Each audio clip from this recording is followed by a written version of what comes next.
níwájú lẹ́yìn òdì mo gbogbo yín káàbọ̀ sí orí ìkànnì Orísun láti mo kí yín pé ẹ káàárọ̀ ẹ káàsán ẹ káalẹ́ ní gbogbo tẹ́ bá tẹ́ láǹfààní láti máa wò ìkànnì Orísun láti àjíjẹ ara yóò máa jẹun ọlọ́run nípa ìṣọ̀ṣe gbogbo wa ojú tẹ̀ fún wò àti títẹ̀ fún wò ọ̀rọ̀ òdì kò sì ní fọlá ṣe ẹ ṣeun. Orísun Light TV #1 Islamic channel jẹ́ ìkànnì tí ó wà fún oríṣiríṣi wáàsí àti ọ̀rọ̀ ẹ̀sìn látọ̀dọ̀ ọ̀pọ̀lọpọ̀ àwọn àfáà ńláńlá jàǹkàjàǹkà tí wọ́n mọ̀ máa ṣàlàyé ọ̀rọ̀ nípa ẹ̀sìn wa. Ní báyìí ẹ bá mi subscribe sórí Orísun Light TV kí ẹ̀yin máa jẹ́ ọ̀pọ̀lọpọ̀ gbádùn àwọn fídíò tá a lọ fi síbẹ̀ lónìí ọ̀rọ̀. Ẹ bá mi like kí ẹ sì bá mi subscribe, ẹ bá mi share kí ẹ bá mi comment sórí àwọn fídíò ìṣẹ̀lẹ̀ bẹ́ẹ̀ ti sí. àwọn àdìsí méjì tó wá takura wọn tí mo sọ. وعن أبي طلحة àbí Talha ló gbà wá. أن رسول الله صلى الله عليه وسلم ọlá nàgbà Muhammad sọ pé. لا تدخل الملائكة بيتا فيه كلب ولا صورة. àwọn màláíkà ò ní wọnú ilé kan tí ajá bá ń bẹ ńbẹ̀ àbí súra bá ń bẹ ńbẹ̀. àdìsí aláwọ̀ kọ́nu. وعن عبد الله بن عمر عبد الله بن عمر قال ó sọ pé. وعد رسول الله صلى الله عليه وسلم جبريل أن يأتيه. ó ní Jìbìrìlù bá nàbì sàdéhùn kó ń bọ̀ wá bá nàbì. فراث عليه. ń bọ̀. ẹ̀yin mímọ̀ ẹ̀ gbọ́ bá a tún wí. عن ابن عمر رضي الله عنهما بني. قال وعد رسول الله صلى الله عليه وسلم جبريل أن يأتيه. ẹ wo ó ti takò ọ̀rọ̀ Ọlọ́run kí mo pé. ó ti takò ọ̀rọ̀ Ọlọ́run. wọ́n túmọ̀ rẹ̀ bóun ni túmọ̀ rẹ̀. Jibirilu bá anabi sàdéhùn pé òun bọ̀ wá bá. so possible bẹ́ẹ̀. possibility ni e. mo ti sọ́ọ́lẹ̀ kan pé màláìka pé a máa nàtànà zálù ilá bí amúre rọ̀bíkà a ní sọ̀kalẹ̀ àfi pẹ̀lú àṣẹ Ọlọ́run màláìka ó sọ̀kalẹ̀ pẹ̀lú pọ́lọ́hún lọ́rùn ni òun ní wàá sàdéhùn pé ànábì èyí ń bọ̀ wá lọ́tún la. màláìka mursalu lòun náà. mursalu lòun náà àwọn anáṣẹ́ ni rọ̀ṣúlù Ọlọ́run ni. masha Allah. màláìka rọ̀ṣúlù Ọlọ́run ni òun náà bá ànábì sàdéhùn pé ànábì èyí ń bọ̀ wá lọ́tún la irọ́ ni àdìsí irọ́ ni ẹ dànù Abu Hurairah lọ́gbà wa àmọ́ kò bá ẹntì Ọlọ́run ọwà nù tọrọ Ọlọ́run sọ wípé màláìka ní àwọn ò ní sọ̀kalẹ̀ àti pẹ̀lú àṣẹ Ọlọ́run ìmànù tí wọ́n ń pè mímànù mímọ̀rẹ́ fìmàmì ìtakùn tí mo wí. mímọ̀rẹ́ wàláhì tàláhì mímọ̀rẹ́ wàhádà Rasulullahi sallallahu alaihi wasallam Jibrilu an ya'tiyahu. màláìka Jibrilu bá nàbì sàdéhùn pé òun bọ̀ wá bá a fún kínni kò lè dá wá àfi kí Ọlọ́run tó ní kọ́ran pé lọ ẹ̀kọ́kọ́ mú orí ẹ̀ ẹ̀wòrázù mọ́tíláwù àdìsí yẹn sẹ́ni pé kò kọ́kọ́ mú ná ẹ̀ máa ká sí mẹ́bẹ̀. faratha alayhi. anabi wa retí rẹ̀ kò rí. hatta ishtadda ala rasulillah. faratha alayhi kò wá kò tètè dé. anabi lè jẹ ala rasulillah. kẹ́ni wọn wá ká anabi la. fa kharaja nabiyyu. anabi wa jáde ń wá lọ. falaqiyahu Jibril. wọn á padà ara wọn. sẹ́ni pé fíìmù nu. ọ̀rẹ́ àtọ̀rẹ́ nù. mo ì ti sọ fún ọjọ́ ní pé màláìka Jibril ẹ̀ẹ̀mejìlá nábì rí lórí hakika súra rẹ̀ rí péré gbogbo ọjọ́ títí mú iṣẹ́ rìsálà alukurani wá bá anabi ọ̀dàmà àwọ̀ Dahiyatul Kalbi lọ́jọ́ anabi débi pé yàrá wa Aisha ni eléyìí aṣíwájú ọkọ̀ ń gbọ́ báyìí àwọ̀ rẹ̀ ni màláìka máa gbé wa ó ti yé wa tó jẹ́ pé tó bá bá anabi gbà mí Aisha ti rí àmàkọ́ àmàkọ́ òun ni Dahiyatul Kalbi ni náà lórí èyí wọn àti sọ yìí wọn jò ní màláìka wa kọ̀ wá anabi wa ń wá lọ ọ wá jáde lépi ẹni tó lóun bọ̀ wá dọ̀ mí lónìí tí mo ti dóde ń wá lọ ọ wá pàdé Jibril wa ni anabi wa ni wọ́n tó lọ́n bọ̀ wá láti àtàrọ̀ ní tí ń retí rẹ̀ tó wà ó ti wá ọ wá sọ bẹ́ẹ̀ fún. faqala Jibril wa sọ pé. inna la nadkhulu baytan fihi kalbun wala sura. àwọn ò lè wọlé kan tí kí ló kọ rẹ̀. ajá bẹ́ẹ̀ wàlà sùrọ̀ àti sùrà sáà nábì ilé rẹ̀ ńlẹ́ ni. Rawahul Bukhari arántí wọn sọ ni Imam Bukhari lọ́gbà wa Imam Bukhari lọ́gbà lóòótọ́ Imam Bukhari àfa aládìsí ni tó sì dá onímọ̀ ni tó sì dá àmọ́ ntọ́ wà nù rẹ̀ yọ kọlọ. ghayru sahih. àmú Bukhari lọ́wọ́ aṣọ eléyìí aṣọ ọ̀rọ̀ yìí nù àwọn àmú Bukhari lọ́wọ́ fún rẹ̀. naam wà ní Aisha. àkọ Bukhari. àkọ àfa Bukhari. àmọ́ àdìsí yìí la àdìsí yìí ọkọ̀ lébò lẹ̀. àṣìkọ́. àkọ Bukhari. àṣìkọ́ àdìsí yìí náà àmọ́ àwọn ànílò. kò lébò lẹ̀. kò lẹ́sẹ̀ lẹ̀. Masha Allah. torí wípé sáà nábì ní fọ́tò ńlẹ̀ ni wàlá àdúrà màláíkà wa ní ilé tí fọ́tò bá ti wà tájá à ní wọbẹ̀ sáà nábì ní fọ́tò ńlé àbá nábì sin ajá.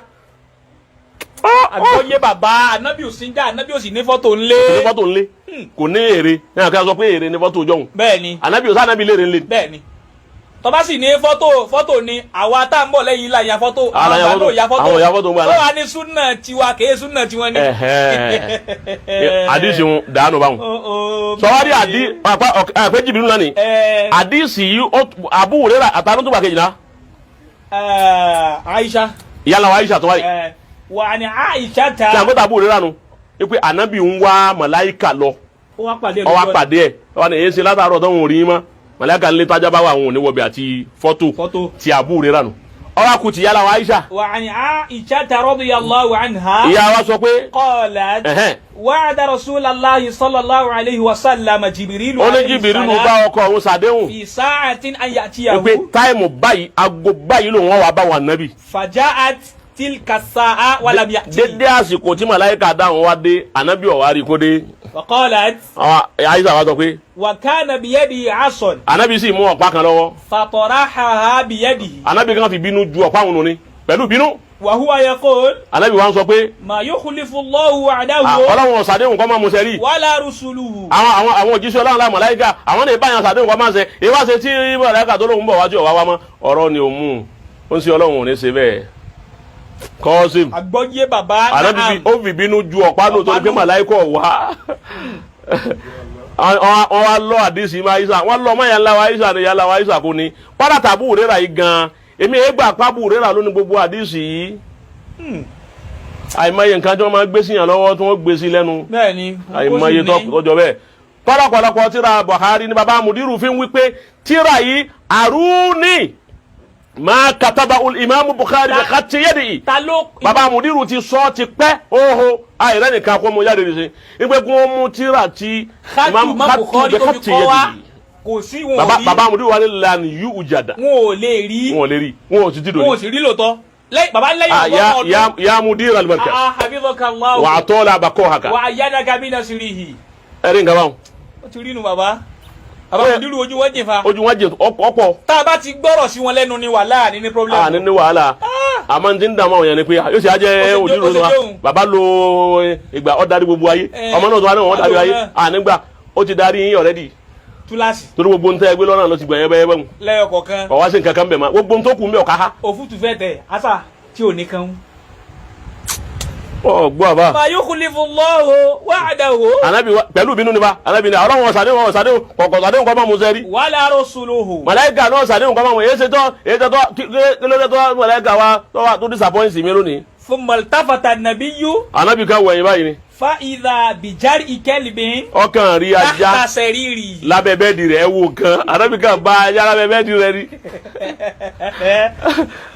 anabi ò tilẹ̀kùn ọkàn bá ajá lábẹ́ bẹ́ẹ̀dì ni alákọ̀ọ́kọ́ sọ pé anabi jáde ń tẹ̀lé màláíkà wọ́n màláíkà lọ wọ́n pàdé ara wọn eléyìí ní rárá o abẹ́ bẹ́ẹ̀dì ni wọ́n ti rí ajá.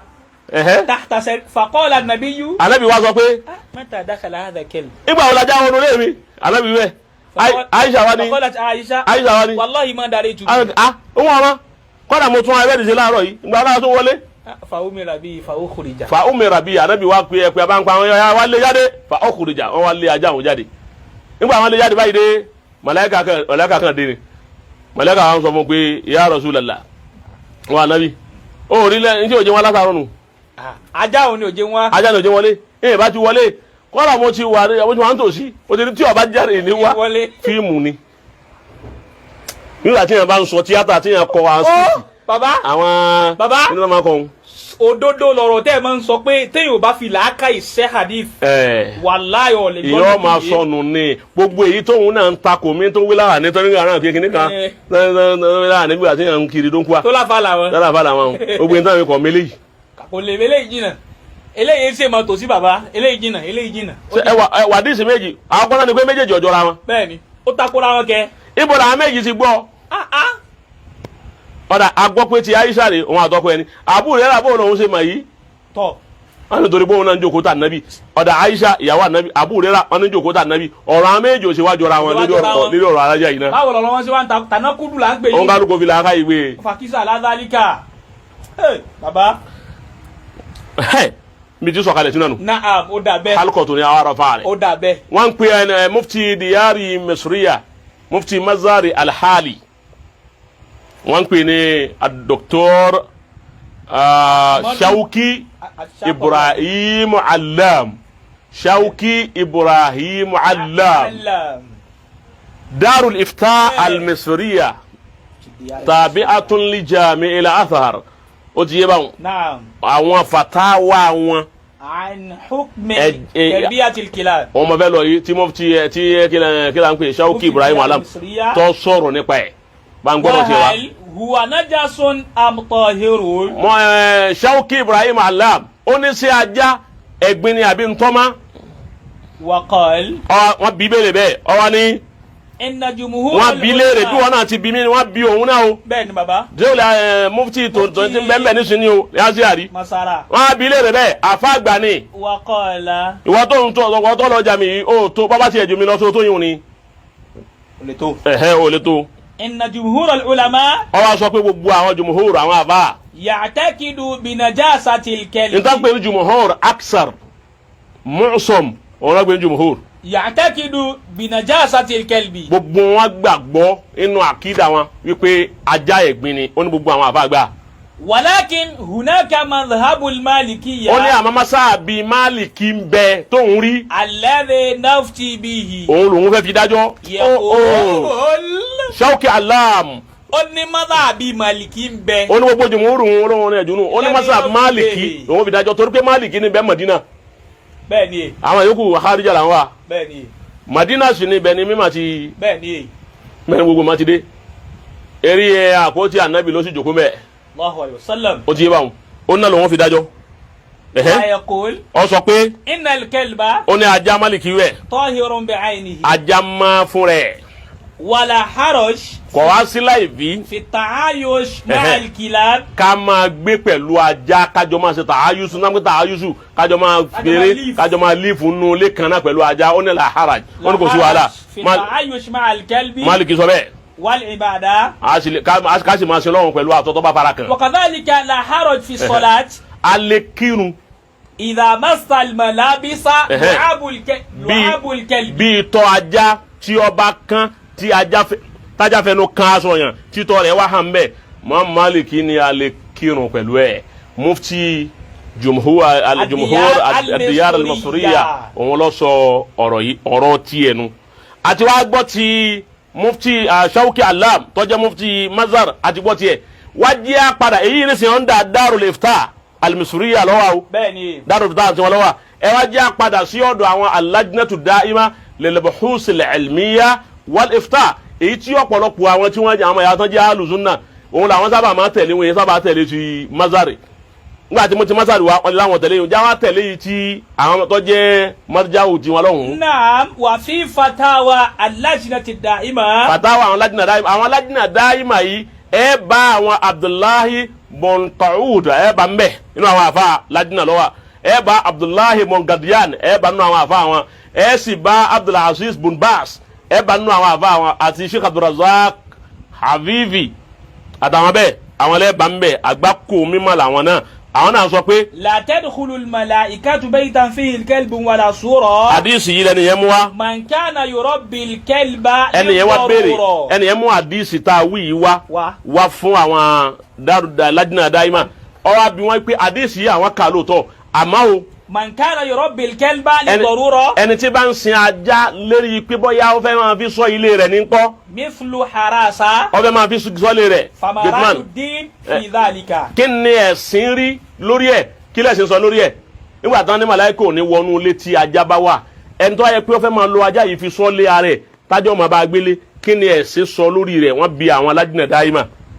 wal jawab. àwọn Lajna Da'ima wá dáhùn pé. manikitana kelban li soydi. ẹni tí bá ń sin ajá tí fi ń dẹdẹ. aw harasa. àbó ń sin ajá kọ́ máa fi sọnù lé security. kana dhalika jaizan lahu. wọ́n lé àwọn Lajna Da'ima ní eléyìí òun tọ́ dáadáa fúnru ẹni bẹ́ẹ̀ kọ́ máa sin lọ bẹ́ẹ̀. fala yamna'u al-mala'ikata min dukhuli al-bayt. bá ń tún wí fàlà.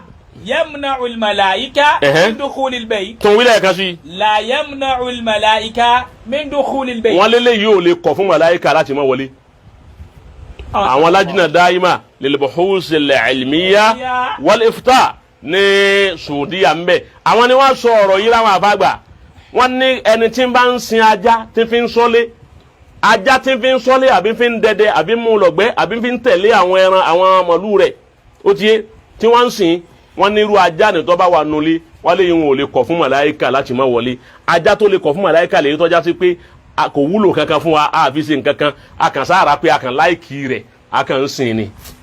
àgbọ́yé bàbá. ọ̀pọ̀lọpọ̀ àwọn èèyàn tí sì ń sin jáyà kẹ́ pé likeness wọn fi ń sìn bẹ́ẹ̀ lómi ọ̀bá ara kò fi sọ́lé. ní purpose tán torí ẹ̀ rà. ẹ máa rí wọn lé tó ń fi sí i tó ń rọmọ gbúm gbúm gbúm gbúm ẹ rí bẹ́ẹ̀ ó ti yé báwọn. àgbọ́yé tí wọ́n fi ń ṣe nù. ajá sì láwọn àǹfààní la tọ́pọ̀. ajá láǹfààní la. ajá ní àǹfààní kọ́dọ̀ ó ní àmánà tí yóò ní. bẹ́ẹ̀ni. àmánà tí ò sí fọ́ọ̀mù èèyàn sì ń bẹ fájá. bẹ́ẹ̀ni ó wúlò púpọ̀. ọgbọ́n ó wúlò púpọ̀. àmánà tí tó lágbára ń bẹ fún ajá. náà ẹja wá fi àlọ́